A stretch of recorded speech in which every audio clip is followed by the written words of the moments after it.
Hello, this is Patient X Files, where the rare becomes real. DNA that wasn't his.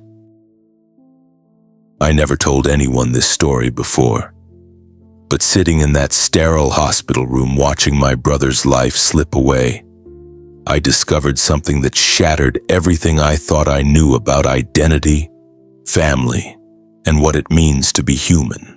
My name is David Chen, and I'm a forensic DNA analyst. For 15 years, I've been the guy who solves the unsolvable. Missing persons, cold cases, paternity disputes. If there's DNA evidence, I can tell you who, what, when, and where. I've never been wrong, not once. My colleagues call me the DNA whisperer. My reputation is built on precision, on certainty, on the unwavering truth that DNA doesn't lie. But DNA can keep secrets. It was October 15th, 2019. My younger brother Marcus had been in a car accident. A drunk driver ran a red light and changed our lives forever. He needed emergency surgery, and the doctors required blood work for typing and cross-matching.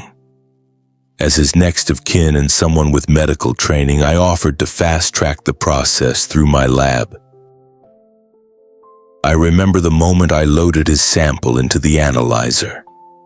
The familiar hum of the machines, the blue glow of the computer screens, the sterile smell of the lab that had become my second home. I'd run thousands of DNA profiles, but this one felt different. This was family. This was Marcus. The results came back in 2 hours. I pulled up the file, expecting to see the familiar genetic markers I knew by heart. After all, we'd both been tested for a family genealogy project just 3 years earlier. I knew every chromosome, every allele, every genetic fingerprint that made Marcus who he was. But the screen showed something impossible. 2 distinct DNA profiles in the same sample from the same person. I stared at the monitor for what felt like hours, but was probably just minutes. My hands started shaking. This couldn't be right. Contamination, maybe? A mix-up in the lab? I'd seen technicians make mistakes before, but not on my watch. Not in my lab. I ran the test again. Same result. Then again, still the same. Marcus Chen had 2 completely different sets of DNA in his body. I sat back in my chair, my mind racing through the possibilities.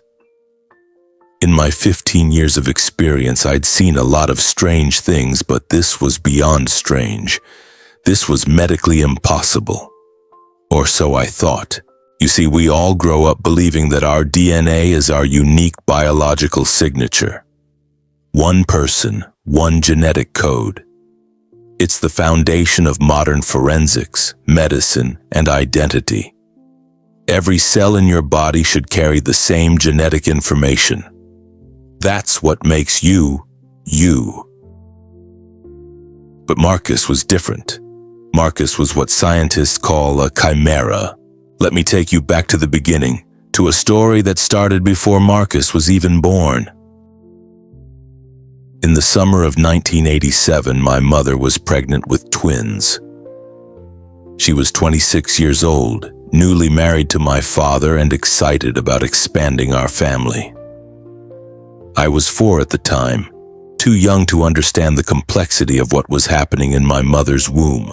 Somewhere around the 8th week of pregnancy, something extraordinary happened. One twin began to absorb the other, not in a violent or dramatic way. Nature is rarely that theatrical. It happened slowly, quietly, cell by cell. One twin circulatory system merged with the others. Tissues mingled, genetic codes intertwined. By the time Marcus was born, he carried the DNA of 2 people in one body. My mother never knew she'd been carrying twins. The ultrasound technology in 1987 wasn't what it is today. What she saw was one healthy baby boy kicking and growing normally. What she couldn't see was that Marcus was actually two people who had become one. For 32 years, Marcus lived his life never knowing he was a chimera. He played baseball in high school, graduated from college with a degree in engineering, fell in love with a woman named Sarah, and planned to propose to her next month. He was perfectly healthy, perfectly normal, perfectly human, but he was also perfectly impossible. As I sat in that lab staring at the impossible results, my phone rang. It was Dr. Rodriguez from the hospital. "Hey David, we need to talk about your brother's blood work."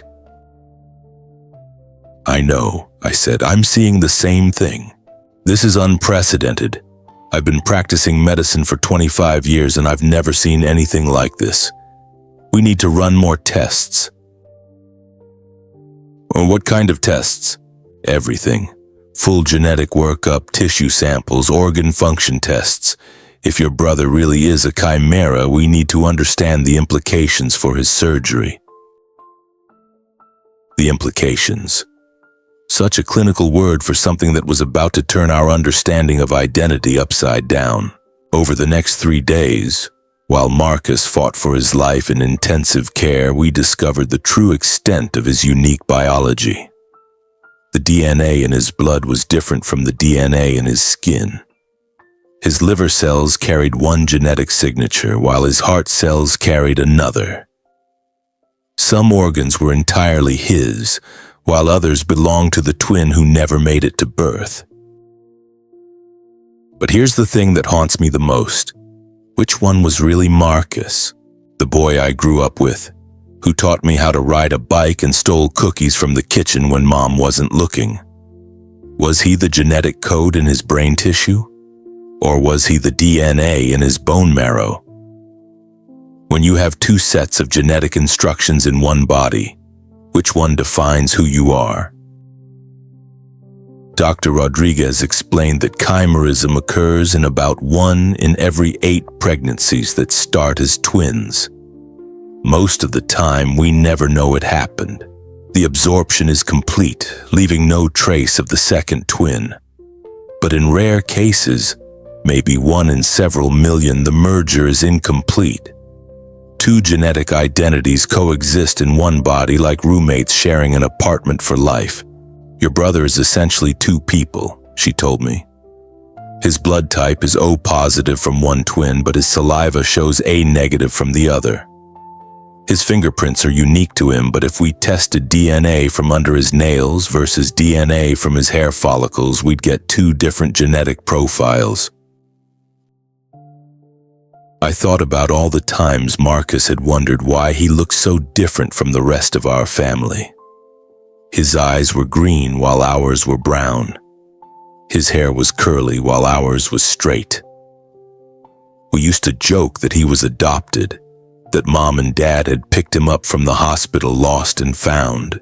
We had no idea how close to the truth we were. But the medical implications were just the beginning. The psychological impact was devastating. When Marcus finally woke up from his surgery, I had to tell him. How do you explain to someone that they're not exactly who they think they are?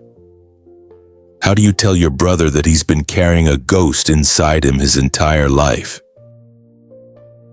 "So I'm like 2 people in one?" he asked, his voice weak from the medication. "In a way, yes." "Which one is me?" I didn't have an answer. Over the following weeks, as Marcus recovered, we discovered just how profoundly chimerism had affected his life without him knowing it. Remember Sarah, the woman he wanted to marry? 3 years earlier, they'd tried to have children. After months of trying unsuccessfully, they went to a fertility clinic for testing. The doctors told them that Marcus was infertile. His sperm count was too low. His genetic markers were inconsistent with normal reproduction. They'd been heartbroken. Sarah had blamed herself, wondering if something was wrong with her. Marcus had felt like less of a man, questioning his masculinity and his ability to continue his family line. They'd gone through counseling, considered adoption, and ultimately decided to try IVF. None of the procedures worked. Now we knew why. Marcus's reproductive system belonged to one twin, but his hormonal system belonged to the other. His body was literally at war with itself, unable to coordinate the complex biological processes needed for reproduction. The fertility doctors had run test after test, never thinking to check if their patient had two different sets of DNA. Why would they? Chimerism is so rare that most medical schools don't even teach about it. But the implications went deeper than fertility. I started thinking about identity, about what makes us who we are. If Marcus carried the genetic code of two people, did that mean he had two souls, two personalities, two sets of memories that never formed?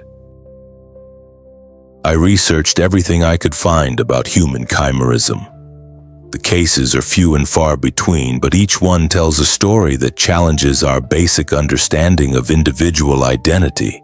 There was Lydia Fairchild, who almost lost custody of her children when DNA tests showed she wasn't their biological mother, even though she'd given birth to them. The genetic tests were taken from her saliva, which carried one twin's DNA, while her reproductive organs carried the other twin's DNA. There was Karen Keegan, who needed a kidney transplant from one of her children, only to discover that genetically she wasn't related to any of them. Her children carried DNA that matched the absorbed twin, not the dominant genetic profile in her blood. And there was the case that sent chills down my spine. A man in Washington who was accused of rape based on DNA evidence. The semen found at the crime scene matched his genetic profile, but the saliva sample he gave to police showed completely different DNA. He was innocent, but his absorbed twin was guilty.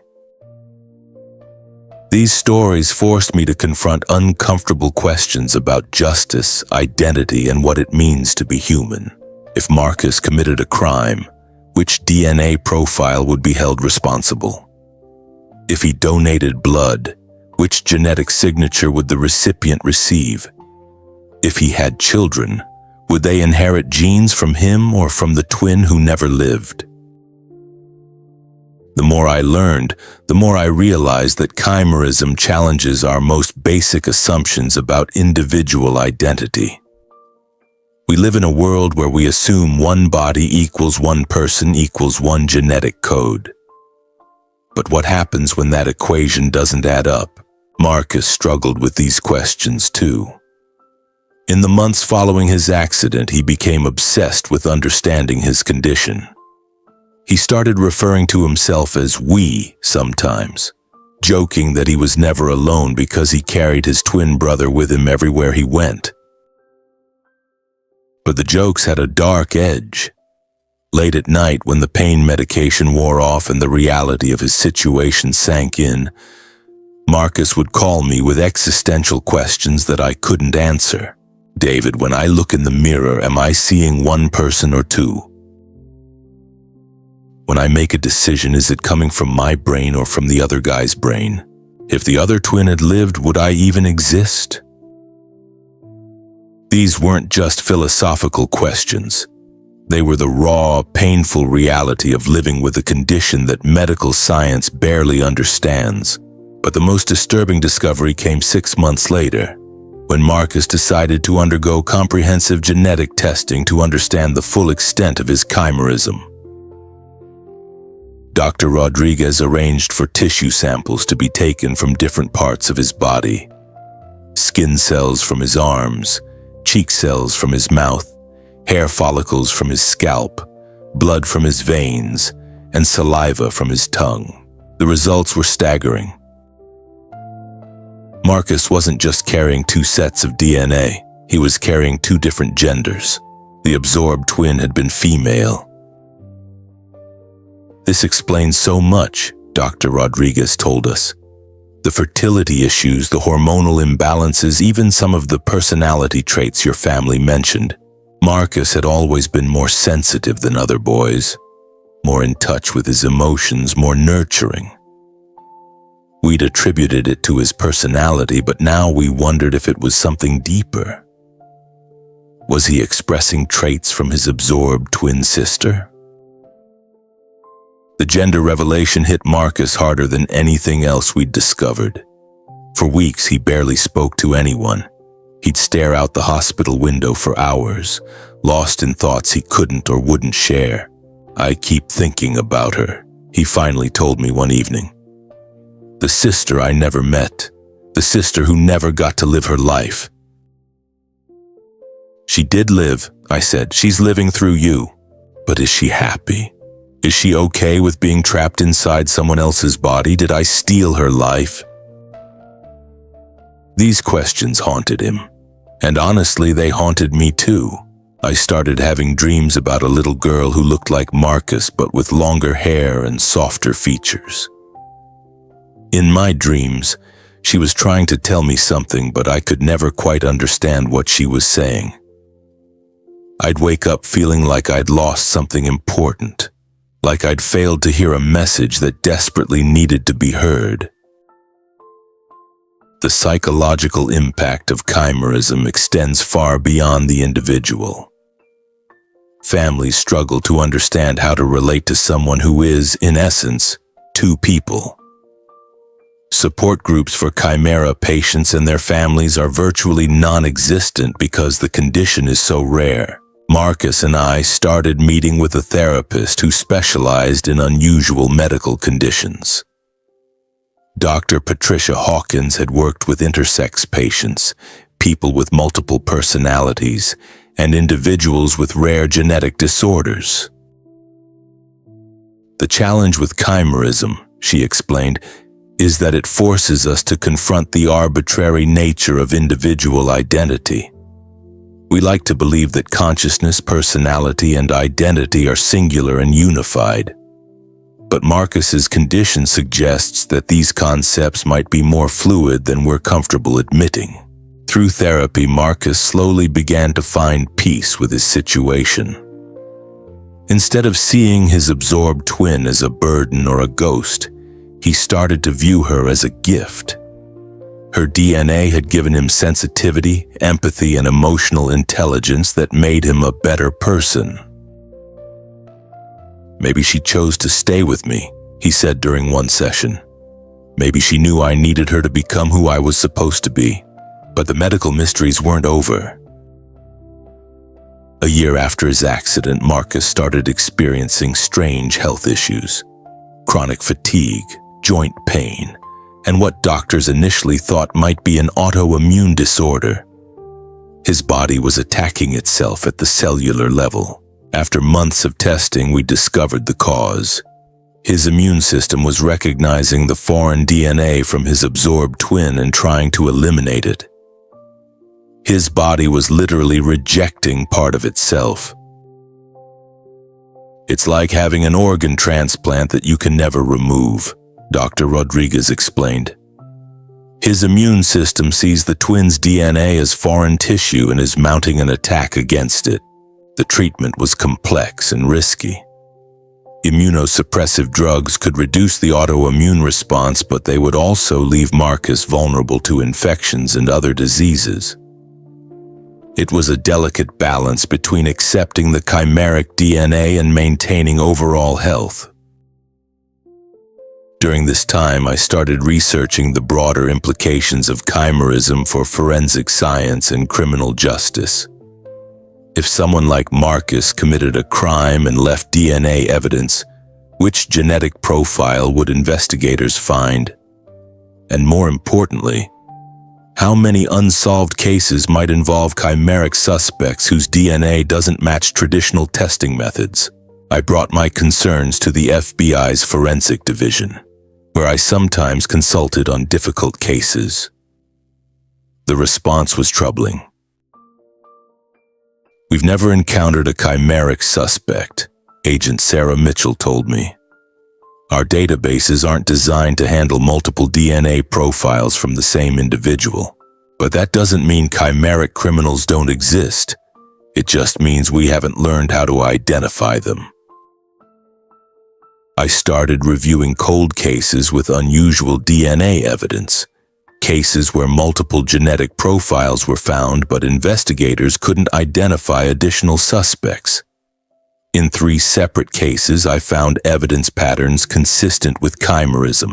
One case involved a series of burglaries where the perpetrator left blood at multiple crime scenes. The DNA profile was consistent across locations, but saliva evidence from one scene showed completely different genetic markers. Investigators assumed it was contamination and ignored the saliva sample. Another case involved a sexual assault where the victim was certain she could identify her attacker, but DNA from the rape kit didn't match the suspect's saliva sample. The case was dropped due to insufficient evidence. These cases haunted me.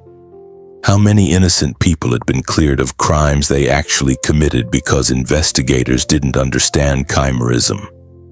How many guilty people had gone free because their DNA profiles didn't match traditional testing expectations? The implications for the justice system are staggering. If chimeric individuals can essentially have genetic aliases, how do we adapt our forensic techniques to account for this biological reality? But perhaps the most profound impact of Marcus's condition has been on our family's understanding of identity and belonging. My parents struggled initially with the revelation that Marcus was, in some sense, also their daughter. They'd never grieved for the twin they lost because they never knew she existed. Now they had to process the loss of a child while celebrating the fact that she was still with them in Marcus's DNA. I keep wondering what she would have looked like, my mother said. What her voice would have sounded like, whether she would have liked art or music or science. She did like those things, Marcus told her, through me. It was a beautiful moment of acceptance and healing. As I'm telling you this story, Marcus is doing well. His autoimmune symptoms are controlled with medication, and he's learned to embrace his unique biology rather than fear it. He and Sarah eventually married, and they adopted 2 children who adore their father's stories about the invisible sister, who helps him understand their feelings. But Marcus's case has changed how I view every DNA sample that crosses my lab bench. Every genetic profile tells a story, but sometimes that story is more complex than we realize. Human chimerism teaches us that identity is not as simple as we once believed. We are not just the sum of our genes, our experiences, or our choices. We are the complex intersection of biology, psychology, and circumstance. And sometimes that intersection includes DNA from someone who never drew breath but whose genetic legacy lives on in our cells. The absorbed twin in chimeric individuals isn't really dead.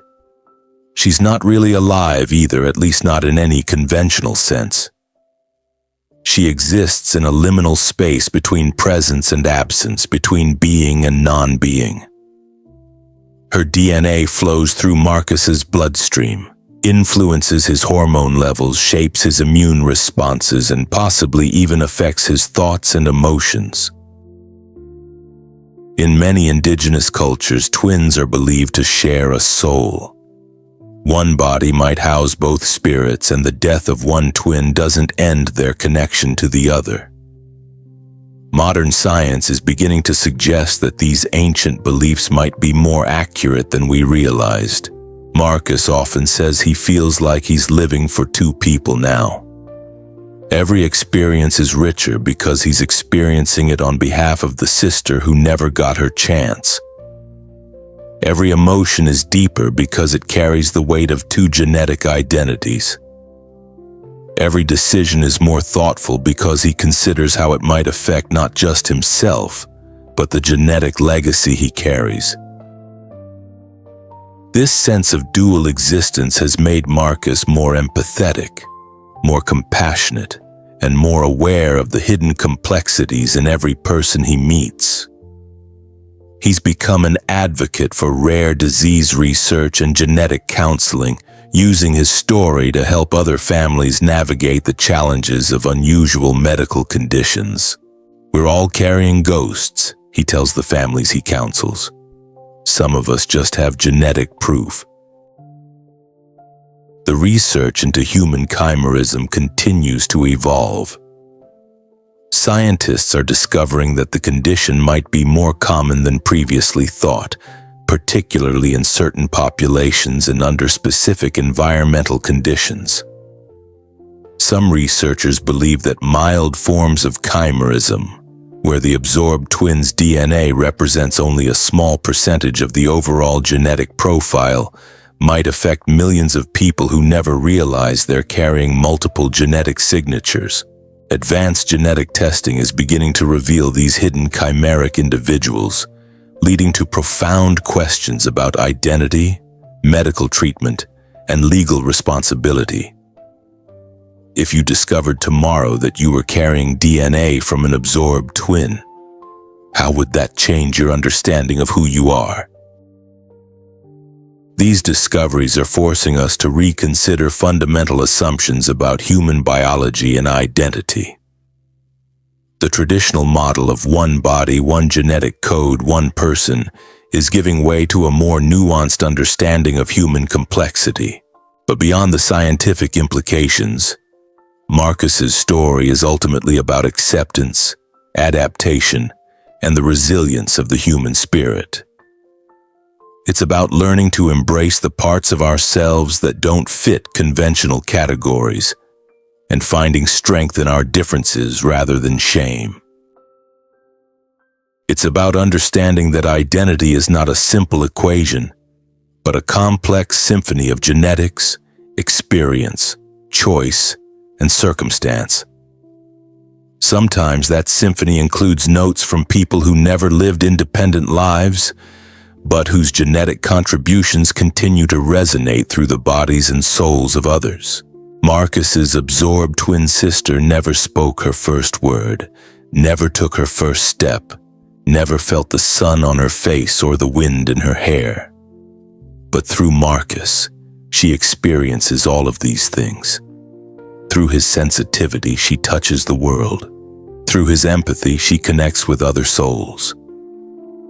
Through his love for Sarah and their adopted children, she participates in the great human story of family and belonging. In the end, chimerism teaches us that we are all more connected than we realize. The boundaries between self and other, between individual and family, between one life and another, are not as clear-cut as we once believed.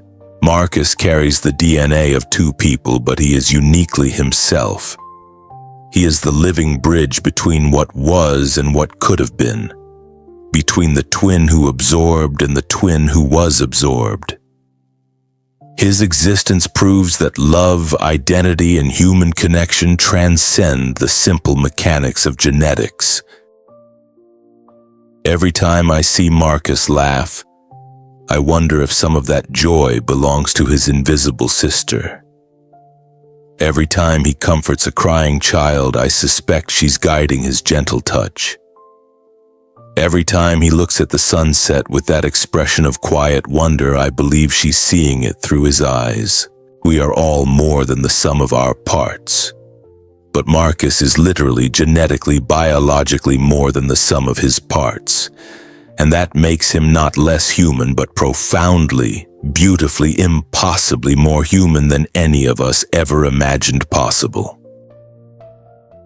His story reminds us that the mysteries of human existence run deeper than our textbooks suggest, and that sometimes the most extraordinary truths are hidden inside the most ordinary lives, waiting to be discovered by accident, revealed by crisis, and understood through love. In a world that increasingly values genetic purity, clear categories, and simple answers, Marcus Chen stands as living proof that the most beautiful humans are often the most complex ones. His DNA may tell the story of two people, but his life tells the story of what it means to embrace mystery. to find peace with complexity, and to love wholly and completely, even when you're not entirely sure who you are. And maybe that's the most human thing of all. If you enjoyed this video, please support the channel. Like, share, and subscribe. Please write a comment what you think about this video.